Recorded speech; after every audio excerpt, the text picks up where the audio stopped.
Bonjour et bienvenue pour ce nouveau module Actiona sur les symptômes. De l'évolution, les symptômes des transformations, les symptômes des changements en cours. Alors pourquoi j'ai choisi ce thème d'Actiona, je vais vous expliquer, c'est que j'ai très fréquemment des questions du genre j'ai mal à tel endroit, est-ce que c'est dû au lever des énergies, j'ai mal à tel endroit, est-ce que c'est parce que ma vibration est en train de changer, j'ai ce petit bobo, est-ce que voilà, ça a en lien avec le pic magnétique en cours, etc. C'est-à-dire que je trouve personnellement qu'à chaque fois qu'on a un petit pet qui tourne par rond, on va mettre ça sur le compte des énergies et finalement quelque part c'est bien pratique, comme ça nous rassure et puis on n'a pas trop à se focaliser dessus. Bon, la bonne nouvelle c'est bien de ne pas se focaliser sur un petit pet parce que ça évite justement de nourrir le mot. Hein. Mais le petit souci c'est que si on met tout ça sur le compte des changements d'énergie, on se trompe et on passe à côté en fait du message de la douleur, donc du leurre en fait. Qu'on est en train de s'envoyer à soi-même parce que c'est quand même notre moi qui, comment dire, par notre enveloppe charnelle est en train de communiquer avec nous, d'accord? Donc nous on prend ça comme un petit pet, mais non, d'ailleurs en parlant de ça, je vois encore des gens qui n'ont pas ce réflexe de comprendre tout de suite que quand on a mal quelque part, quand on a été poussé, quand on s'est pris le petit pied, je sais pas, dans la table, le petit orteil dans la table basse, ou quand il nous arrive n'importe quoi, encore une fois, c'est jamais dû à l'extérieur, même si on pourrait le croire par rapport à ce qu'on voit. Mais attention, comme j'ai dit dans les anciens Actiona, c'est toujours de l'intérieur. Donc c'est l'extérieur qui nous a renvoyé une vibration qu'on avait émanée de l'intérieur, d'accord ?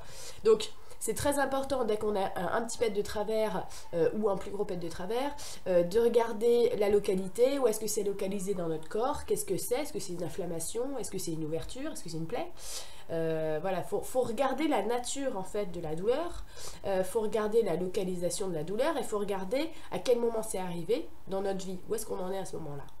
Et bien sûr pour ça je vous avais partagé le dico des mots que vous pouvez trouver en page d'accueil sur le site et franchement j'ai envie de vous dire ça devrait être un réflexe. Alors d'accord, il n'y a pas tout dans le dico des mots, mais c'est pas grave, on peut essayer de composer quand même, puis à force quand même de se questionner, de parler avec nos loulous dans les méthodes que je vous ai données, il nous donne énormément d'indications, ce qui fait qu'on sait quand même à quel moment, pourquoi ça fait 3 fois qu'on se fait bobo à la cheville, par exemple quand on a envie de se lancer dans un projet et que tout simplement on n'y va pas, on recule à chaque fois qu'il faut sauter.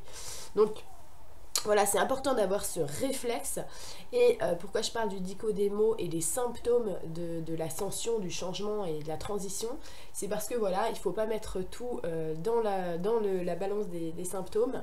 Les symptômes en fait du changement, les vrais symptômes du changement, il n'y en a pas. Non, il n'y en a pas. Parce que votre moi, lui, il est, on va dire, comme un instrument qui s'adapte au souffle de l'univers. Ça veut dire que votre instrument, votre moi, il va réagir et il est en totale corrélation, c'est vraiment la petite goutte dans l'océan, et finalement, lui, il suit le mouvement, tout le temps, en permanence, sans aucune difficulté. Le petit souci qu'on a, c'est qu'on n'est pas que notre moi ici, on est un petit peu séparé à l'intérieur. Donc on a notre personnalité, notre ego, notre manière de voir les choses, nos structures, voilà, tout ce qu'on s'est construit en fait pour faire une image de nous-mêmes, et puis nos points de repère, et en fait tout notre catalogue en fait de nous-mêmes. On a un catalogue de nous-mêmes avec des références. Et le souci c'est que quand notre moi lui est en train de s'adapter, mais il s'adapte instantanément, hein, notre moi il n'a pas de délai pour s'adapter.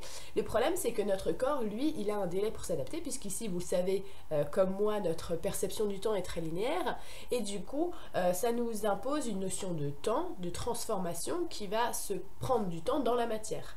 Et du coup cette transformation on ne va pas forcément l'opérer directement, il y a des choses justement qu'on a lâchées. Donc tout ça pour dire que quand on a, oui, des symptômes, des douleurs, c'est jamais dû finalement au changement, c'est dû, d'accord, à l'augmentation des vibrations, mais qui va simplement appuyer un petit peu plus fort là où j'avais déjà une résistance et là où je dois finalement lâcher. Donc je n'ai pas à mettre sur le compte des symptômes de l'ascension et des transformations tout ce qui m'arrive.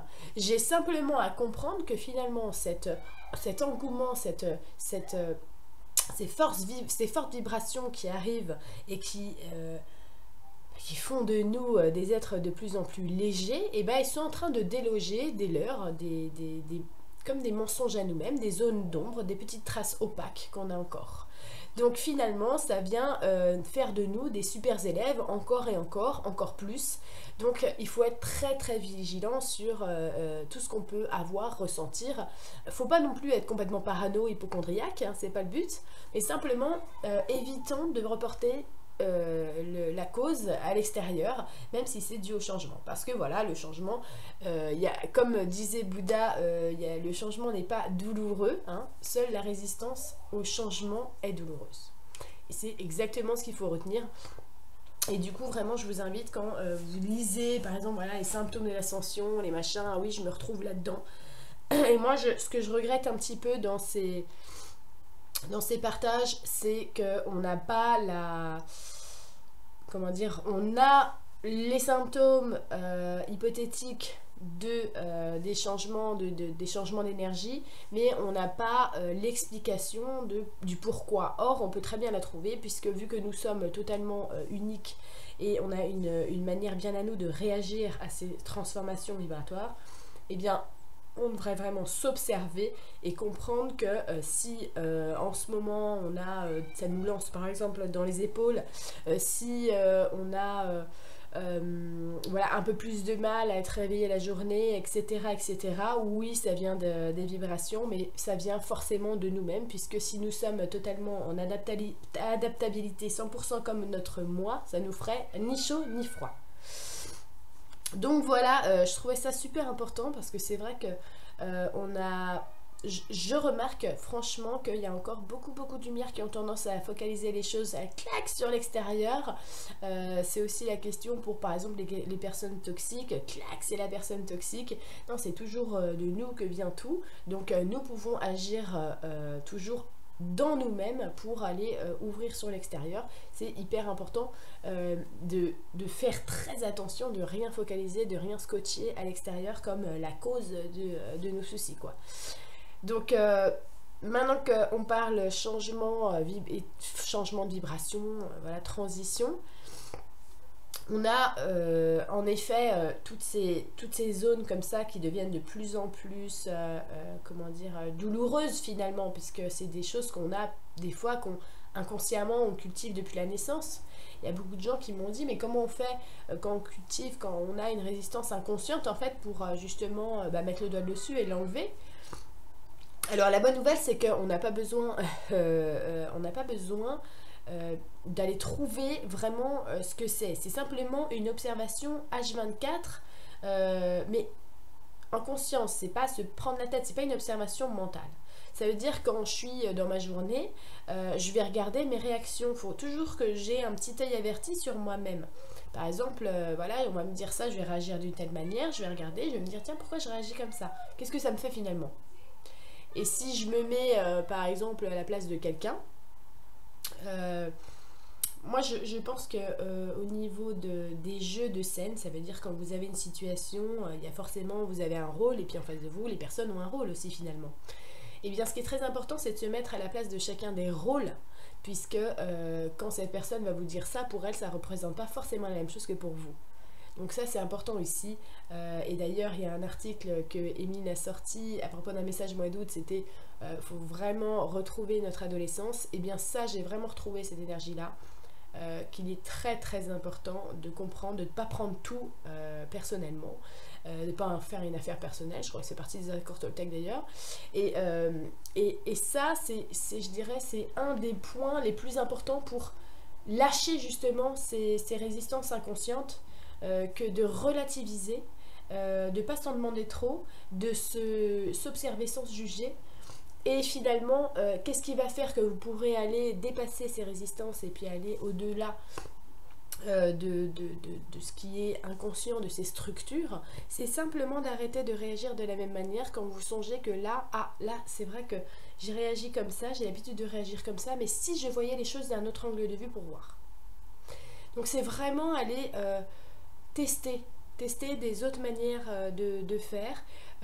Moi parfois je me fais des petits tests, par exemple quand il y a quelque chose qui me stresse, tu vois, une situation qui me stresse, je sais pas, par exemple, mon mari il est en voiture avec ma fille et je sais pas, ça glisse un peu sur la route par exemple.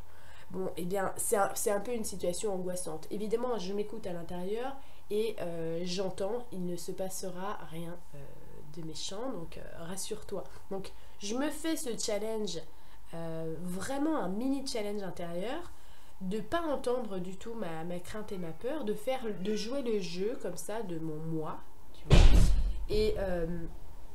et de lui faire confiance les yeux fermés, quoi. Et je pense que ça, c'est vraiment très important de rentrer dans des petits défis quotidiens comme ça pour aller cultiver vraiment un état de confiance avec notre vrai nous, puisque on va devoir de toute manière le mettre en ligne de mire dans le sens...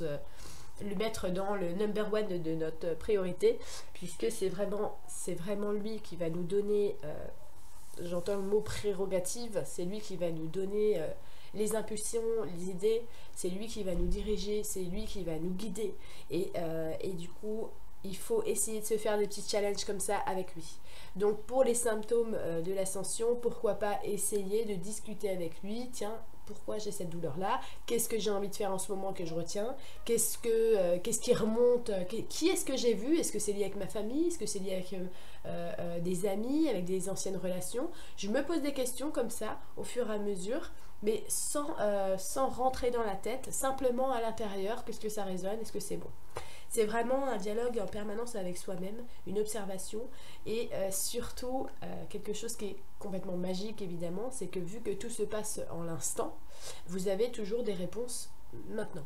Voilà. Par exemple, vous êtes en train de vous poser une question intérieure, voilà, vous êtes en train de vous observer parce que vous êtes dans une conversation et à l'intérieur en même temps vous faites un dialogue à l'intérieur. Je ne sais pas si vous le faites des fois, mais moi souvent je suis dans une conversation et à l'intérieur je suis celle qui voit, qui chapeaute un peu tout. Donc je me vois moi-même dans la conversation, je ne me juge pas, j'observe simplement la position que j'ai dans la conversation et je regarde ma manière à moi de réagir, de prendre les choses et tout ça, et je regarde pareil, exactement la même chose pour mes interlocuteurs qui sont en face de moi. Et puisque je sais qu'à cet instant, de toute façon, dans le présent, il y a l'omniscience totale, eh bien je sais que par exemple que ce que va sortir de la bouche de mon interlocuteur, ça va être quelque chose qui va me concerner directement, mais pas dans le sens où il l'a dit. Voilà, ça veut dire dans le sens non manifesté de la scène. Il y a énormément de choses dans les sens non manifestés des scènes qu'on est en train de vivre quotidiennement. Et ça, c'est vraiment un super exercice que de remarquer les sens non manifestés, c'est-à-dire, par exemple, je sais pas, mon interlocuteur va faire un geste comme ça avec ses cheveux et ça va me faire penser à quelque chose, ça va me donner une réponse. Par exemple, j'aurais l'impression que c'est un signe pour dire écoute, tu vois. Et voilà, il faut vraiment essayer d'être détendu et un observateur aguerri parce que il va nous être demandé vraiment d'observer les choses énormément et plutôt que d'être acteur sans écouter, il va falloir faire marcher notre rayon lunaire, la lune, avec vraiment toute cette face cachée, en fait, toute cette face cachée intérieure de nous, avant de libérer nos rayons du soleil, qui est notre masculin sacré. Et vous l'aurez compris, c'est vraiment important, justement, cette union des deux principes. En ce moment, encore plus que jamais, puisque c'est l'union des deux principes qui nous permet d'être en totale corrélation avec notre moi. Et voilà, c'est un exercice quotidien permanent à faire. Donc voilà, je vous laisse là-dessus. J'espère que vous prendrez conscience, voilà, que les symptômes d'ascension c'est très très pratique, mais faut pas tout mettre sur le compte non plus de ça. Et puis continuons à s'observer, à se chouchouter, à pas se juger et à relativiser surtout.